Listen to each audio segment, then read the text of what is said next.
Favorite Bible stories tonight. Probably my favorite female personality in all the Scriptures. So there you go. A lot to live up to, but she is amazing, and we're going to look at her tonight. But so the Council on Foreign Relations, there's a website they have that kind of covers hot spots around the world and conflicts and hostilities and things. And so they have this map. We can put that map up from the Council of Foreign Relations, and they pinpoint according to the level of violence or conflict, red, yellow, green. And these are only the places, according to them, where these conflicts match up with United States interests. So there's a lot of other stuff going on in the world. But the sprinkling of dots just kind of shows you how widely there are these kind of major conflicts going on. Like they have North Korea pinned, and they write about North Korea. Along with continued weapons and missile tests, small-scale military and cyber provocations by North Korea pose significant risks, yada, yada, yada. So they have a bullet kind of for each place describing how it relates to us and our interests. And anyway, map covered in dots, because there are problems and struggles all over the world. And we know that. That's not a surprise to you. There's a lot of fighting going on, whether it's outright military or trade wars or whatever, you name it. A lot of hostilities. But I was thinking about that. You don't really need to look at a map of the world, right? You can have your own map of your neighborhood and your work and your school and maybe even your own household and have perhaps some dots going on, some active conflicts going on in those places. You don't even have to leave your own body, right? I think one of the great battlefields is our own mind, this 3 pounds of gray matter we carry around. We don't always have consistent thinking. We battle inside our own heads for control of our lives with different ideas that are incompatible or beliefs that are incompatible, fighting for kind of the steering wheel to take control of our lives. So global conflicts, community conflicts, that wouldn't be interpersonal conflicts, and then conflicts within our own minds as well. So a couple of weeks back, we looked at David v. Saul, and that in particular, just kind of over a span of probably several years, it was a conflict that just wasn't going to work out well. And I hope, and as we said last week, I just hope you don't have one of those situations where there is somebody in your life that you really can't escape. And there's just not a way to fix the issue. That was David and Saul. David would have loved to have fixed the situation. Saul was not interested at all. So he had to figure out how to honor God in far less than ideal circumstances. Those where someone is intent on doing you harm, but you want to honor and bless that person, and you don't want to besmirch the honor of God by committing violence against that person or something. And so that was David and Saul, and how David just kind of managed a less than ideal situation. We have more of the template of how it should be tonight in 1 Samuel 25. Genuine peacemaking. We have a peacemaker tonight. And this story is set in north central hills of Israel nearly 3,000 years ago. Here we go. We'll start in chapter 25. Then David rose and went. Remember, he's escaping Saul. He's running from point to point to try to stay away from Saul. So David rose and went down to the wilderness of Paran. There was a man in Moab whose business was in Carmel. The man was very rich, had 3,000 sheep, 1,000 goats. He was shearing his sheep in Carmel. Now the name of the man was Nabal. The name of his wife was Abigail. The wife, was discerning and beautiful, but the man was harsh and badly behaved. He was a Calebite. All right, so we get our introduction there. Verse 4, David heard in the wilderness that Nabal was shearing his sheep. So David sent 10 young men, and David said to the young men, "Go up to Carmel and go to Nabal and greet him in my name, and thus you shall greet him. Peace be to you, peace be to your house, and peace to all that you have. I hear that you have shearers. Now your shepherds," okay, Nabal, "your shepherds have been with us, and we did them no harm, and they missed nothing all the time they were in Carmel. Ask your young men, and they will tell you, therefore, let my young men find favor in your eyes, for we come on a feast day. Please give whatever you have at hand to your servants and to your son David. The scene, if you're just kind of panning the camera back and showing the scene there, is pastoral, it's idyllic, it's beautiful, sheep grazing on hills and shepherds, very peaceful.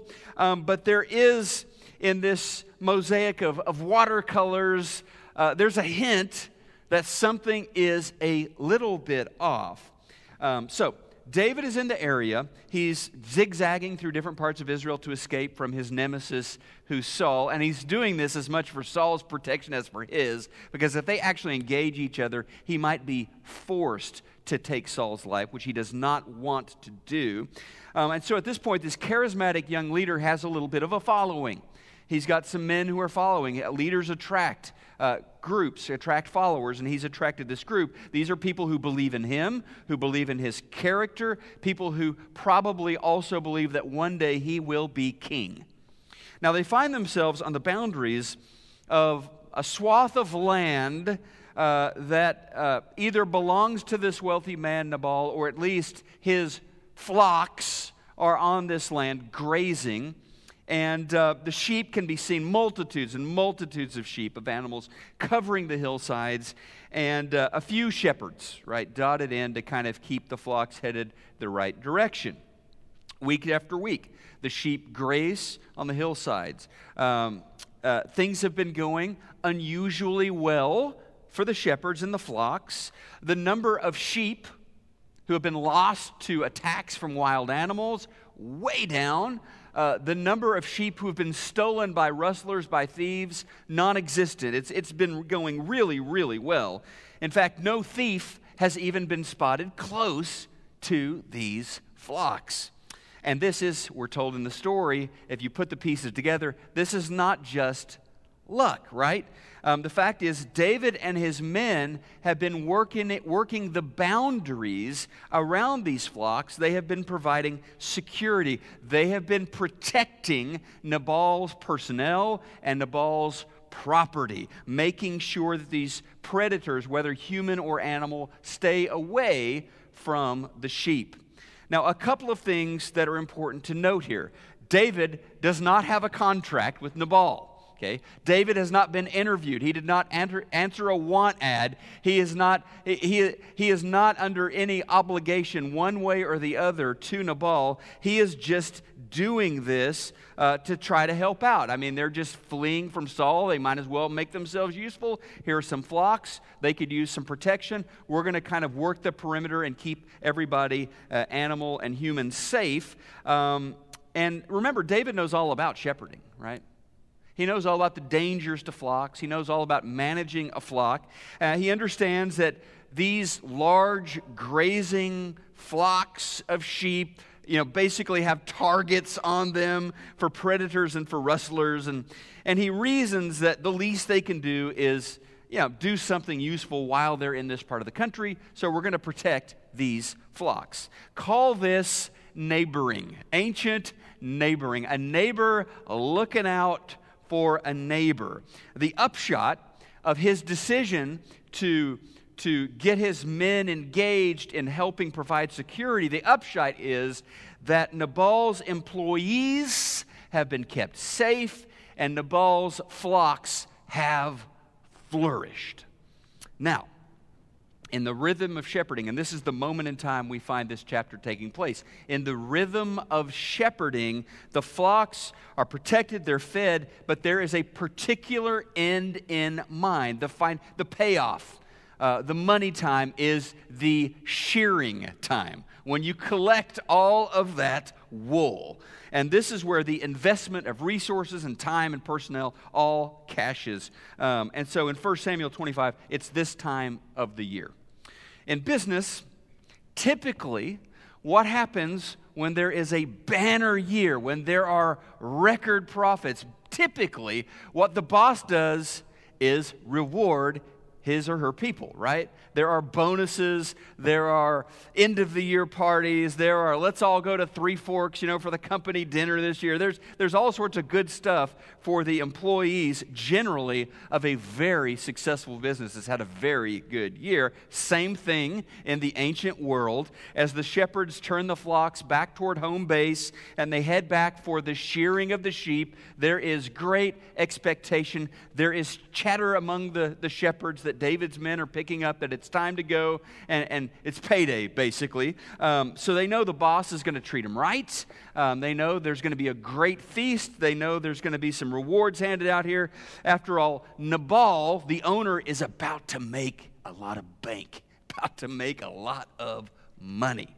So excitement, expectation. On the other hand, there's about to be some disappointment, and there's about to be some anger as well. Why? David and his men are about to get the cold shoulder. Their contributions to Nabal's banner year are going to not only be ignored, they are going to be scorned. Nabal, we are told, in no uncertain terms, Nabal is classless. Nabal is a terrible human being. This guy, verse 3, is harsh and badly behaved. That's not just a point in time. Oh, on Tuesday he was a real... No, that's the description of his character. He was a harsh man. He was a badly behaved person. So David sends word. He doesn't know that this guy is a jerk. So David sends word to Nabal, hey, we've been providing these services. How about you take care of me and my boys? Verse 9. David's young men gave this message to Nabal in David's name. By the way, I'll just stop here. Nabal, I've shared this before when we've talked through the story. Nabal's name means fool, okay? It actually means fool in Hebrew. Probably not his birth certificate given name. Probably a name he earned over time, all right? So David's young men gave this message to Nabal in David's name, and they waited for a reply. Who is this fellow David? Nabal sneered to the young men. Who does this son of Jesse think he is? There are lots of servants these days who run away from their masters. Should I take my bread and my water and my meat that I've slaughtered for my shearers and give it to a band of outlaws who come from who knows where? Okay.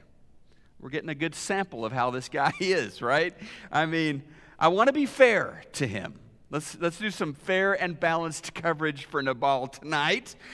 He wasn't all bad. We can sort of work a little bit and see things, I think, from his point of view. He was ready to reward his people, his servants, the ones he actually brought on board. And like all of us, he is a mix of good and bad. He just happens to have a little bit more, perhaps, of the bad mixed in. And so when he gets this request from David, he is frankly blindsided by it. He didn't see it coming. In his mind, truly, he had zero business relationship. And perhaps hinted at, I think, in the text, he had heard that David was working for Saul and ran away from his master. Like, aren't you supposed to be working for the king? Aren't you supposed to be working for Saul? And why are you even here? All right? So he gets this request. Zero relationship with David, never asked for David's services, they didn't submit a bid, to provide security for his flocks or anything like that. So he never promised any sort of payment, any sort of reward to this shepherd or this future king and his men, former shepherd. And so let's try to see things from his point of view. I think this could feel a little bit to him like being asked, and thankfully I've never been asked to do this, but being asked to pay protection money to the mob. Like, hey, buddy, why don't you take care of me and the fellas? We wouldn't want anything bad to happen to your property, right? I mean, I think maybe it felt a little bit like that. So when David shows up, who he doesn't know, and starts sending people who are asking essentially to be paid, it feels a little like shakedown, right? So Nabal considered himself, when he looked in the mirror, he considered himself a force to be reckoned with. Nobody was going to take advantage of him. By the way, his name means fool, and we see this play out now. So, his employees are watching this scene, and they've probably seen situations like this before, and they've developed some ways they respond to their boss's bad behavior. So their boss is berating these servants of David, tearing into them. They are worried because they know really, for a fact, David and his men did keep them safe. Right? These guys may be strangers to Nabal, but they actually did keep the people and the sheep safe. Nabal has benefited big time from the services provided by this guy David and his men. And they also know, by the way, because the shepherds have been out there with David and his men, they know David and his men are armed to the teeth. So, boss, you're essentially, lighting a match in a room full of TNT here. What are you doing, Nabal? So, not good. This is potentially going to get very ugly, and his servants are sniffing this out. So some of them, and I believe they've probably done this before because she is just flat out amazing, they slip out and go to the boss's wife because she's pretty awesome. Verse 3, the name of the wife was Abigail. The woman was discerning and beautiful. Now, she's the force to be reckoned with, and the servants involved believe potentially she might be able to diffuse the situation. She might be able to come up with a solution here before things spiral out of control. And they're thinking of their boss. Honestly, they're thinking of their own self-interest. And so they take the matter to Abigail and they say, please, you know your husband, all due respect. You know the guy. He is about to create a really big mess. And so that moment that they are explaining all of this to Abigail, we're told at that very moment, David has actually ordered 400, there's a lot of them, David has ordered 400 of his men to strap on their swords and head to Nabal's house. And this is not a peace party, this is a war party. They are going to kill Nabal, and there's probably going to be some collateral damage because their boss, the future king of Israel, the anointed one of God, has just been really disrespected by this fool. So no big surprise. There are really common, instinctual ways that people tend to react when they are slighted, when they are disrespected, and many of the ways that people deal with conflict, not all that helpful. Not all that helpful. And the truth is, Nabal and David were both kind of choosing some unproductive paths here. They were not choosing to handle the conflict in any sort of productive sort of way. So enter Abigail. She is going to break this cycle of rage that is spinning out of control. She really steps up and chooses to be a peacemaker. I'm going to read quite a bit here, so just hang with me. Here's what happened, starting in verse 18. She gets it, right? Abigail made haste, took 200 loaves, bunch of bread, took 2 skins of wine, whatever she can get together really quickly, 5 seahs of parched grain, 100 clusters of raisins, 200 cakes of figs, laid them on donkeys. She said to her young men, go before me, behold, I come after you. But she didn't tell her husband Nabal. As she rode on the donkey and came down under cover of the mountain, behold, David and his men came down toward her, and she met them. And David now said, surely in vain have I guarded all that this fellow has in the wilderness, so that nothing has missed of all that belonged to him, and he has returned me evil for good. He's getting a good lather on here. God, do so to the enemies of David and more also, if by morning I leave so much as one male of all who belong to him. Let's get them, boys. Okay, I added that in, but I think it fits. Verse 23. When Abigail saw David, she hurried and got down from the donkey, and she fell before David on her face and bowed to the ground. She fell at his feet and said, "On me alone, my Lord, be the guilt. Please let your servant speak in your ears. Hear the words of your servant. Let not my Lord regard this worthless fellow Nabal. Let my Lord regard, for as his name is, so is he. Nabal is his name, and folly is with him. But I, your servant, did not see the young men of my Lord whom you sent.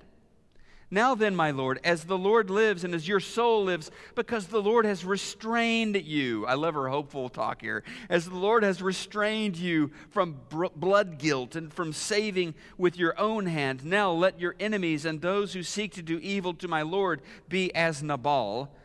And now let this present that your servant has brought to the Lord be given to the young men who follow my Lord. Please forgive the trespass of your servant, for the Lord will certainly make my Lord David, will certainly make a sure house, because my Lord is fighting the battles of the capital L, Lord, and evil shall not be found in you so long as you leave. If men rise up to pursue you and seek your life, the life of my Lord shall be bound in the bundle of the living in the care of the Lord your God, and the lives of all your enemies he shall sling out as from the hollow of a sling." She knows his story a little bit. "And when the Lord has done to my Lord according to all the good that he has spoken concerning you and has appointed you prince over Israel, my Lord shall have no cause of grief or pangs of conscience for having shed blood without cause, or for my Lord taking vengeance himself. And when the Lord has dealt well with my Lord, then remember your servant." That's a good speech. David said to Abigail, "Blessed be the Lord, the God of Israel, who sent you this day to meet me. Blessed be your discretion, and blessed be you who have kept me this day from blood guilt and from avenging myself with mine own hand. For as surely as the Lord, the God of Israel lives, who has restrained me from hurting you, unless you had hurried to come to meet me, truly by morning there had not been left to Nabal so much as one male." Then David received from her hand what she had brought him, and he said to her, "Go up in peace to your house. See, I have obeyed your voice, and I have granted your petition." Every time I read this story, the Spirit of God shows me something new. And this past week, what I was thinking as I was reading this story again, I was just thinking, wow, there's a lot of risk in choosing the way of the peacemaker. I mean, let's be honest here. This is fraught with danger to step into a powder keg like this. There is no guarantee of success for Abigail. You can hear it in the way she pleads. This thing could tip one way, it could tip the other way. There is a significant chance things could end up badly for everybody involved, especially for the person standing in the middle trying to conduct some sort of peace negotiation. One of the primary characteristics of a peacemaker is courage. And as we just saw, she had courage in spades. She got involved, didn't have enough time to prepare very much, would have loved to have been able to take a much more significant offering to David and his men, but this is what she was able to cobble together in this very urgent, time-sensitive situation. And David, right, he acknowledged that he was not on a good path. He acknowledged that he saved her from committing some pretty egregious acts. He praises her, verse 33, from saving him from committing blood guilt and vengeance. He accepts the gifts that she brings and told her to go in peace. He tells her, no one's going to die. I'm calling off the attack on your husband and on his household. Crisis averted. Now, the Bible, because it tells the stories of real people in real situations, oftentimes as we're reading Bible stories, we don't get the Hollywood ending, right? Because these are real life stories, oftentimes they end a little bit messy. However, this has one of the best endings of any story in Scripture. It gives us the satisfying ending that we're looking for, I've got to confess. So she goes back home. The party, the sheep shearing festival is underway. There is eating and dancing and music and drinking, lots of drinking. In fact, her husband is completely plastered. I mean, she wants to tell him everything that she has done. She didn't tell him before she went, but she wants to tell him now, but obviously wouldn't do any good to talk to him when he's in this state. And so she waits until the next day when he's sobering up, and she walks in there and she tells him everything about how she went and she negotiated this accord and she was able to prevent bloodshed. Verses 37 to 38. He was so stunned, so shocked by the story she told that he had a heart attack and died. Took about 10 years for him to finally pass, 10 days rather, for him to finally pass away. But he was so shocked, so startled that comatose, 10 days, passed away. And to wrap things up, well, verse 42, the beautiful, discerning Abigail is now single. David chose to take her as his wife. He's a pretty discerning guy as well. Do you remember that beatitude, though? This is where I want to wrap up. Matthew chapter 5, verse 9, Jesus said, "Blessed are the peacemakers, for they shall be called sons of God." Sons of God. Abigail did, by courage, get involved in this situation. She put herself in harm's way. She chose to be a peacemaker. And so she's a child of God. She's a peacemaker.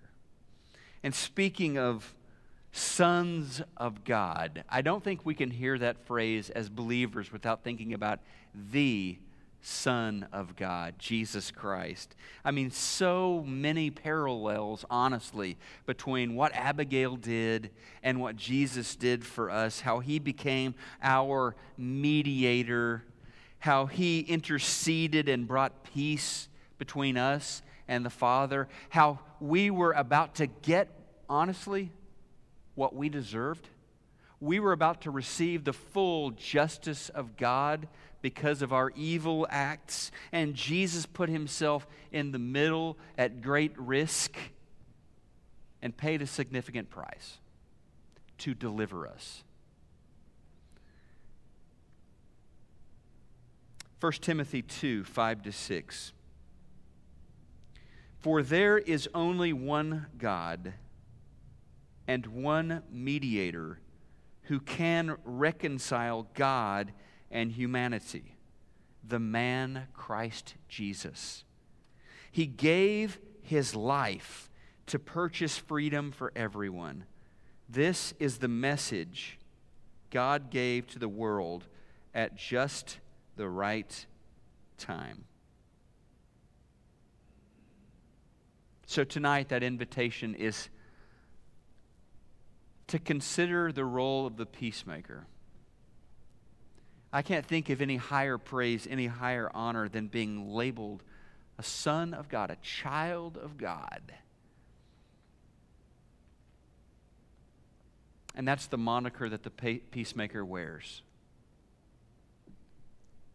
Sons of God. And so we look for moments where we can help. We look for moments, and some moments we're going to have to decide, can't help, need to stay out of this. But some moments we'll decide the Spirit is opening a window that we can step in and help to resolve hostilities between people we care about. And it's also an invitation to accept Jesus, right? It's an invitation to accept the work that the Son of God did when He came from heaven to earth to stand in the gap between us and the Father and bring us back together. I think a good way to respond tonight is just to stand and worship and celebrate what Jesus has done for us. Let's do that together.